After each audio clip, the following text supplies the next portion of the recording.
Two of the 7 characteristics of life are the ability to grow and reproduce, and the cell cycle plays a huge role in both of those parts.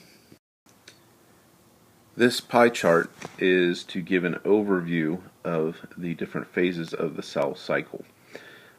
There's a G1 phase, an S phase, and a G2 phase, which make up interphase.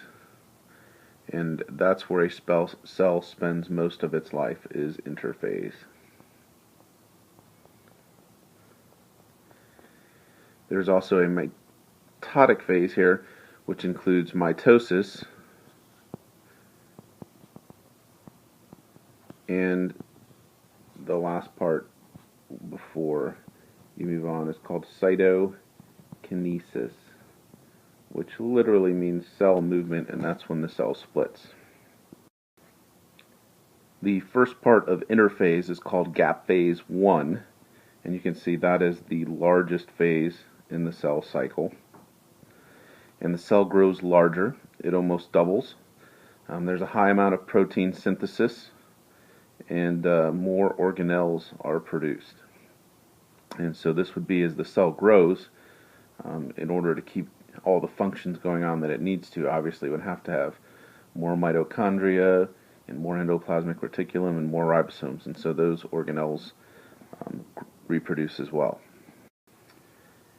The second part is the synthesis phase, or S phase, and this is real important because that's when DNA is replicated. You have one set of genetic information before S phase, and at the end of it you have double the information. And once you have double the information, you are almost ready for a cell to divide, because obviously you can't divide and split and the two new cells not have all the genetic information they need.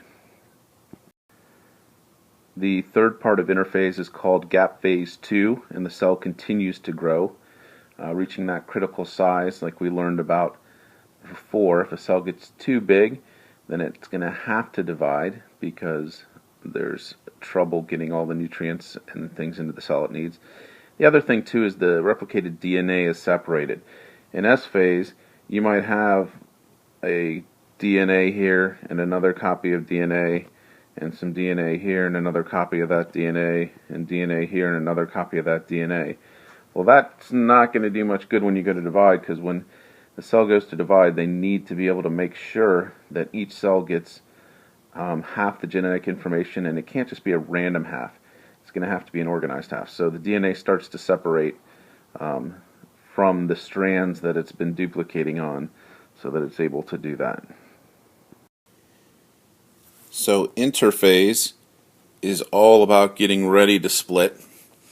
The last part is mitosis here, where the cell begins to split apart the information, break apart into two new cells, and then after cytokinesis you have two new cells that can now go back into G1 and interphase and start the whole process over and over again. So we've got G1, gap 1 phase, growing, S phase, synthesizing, duplicating DNA, grow some more, and then splitting apart and cell division.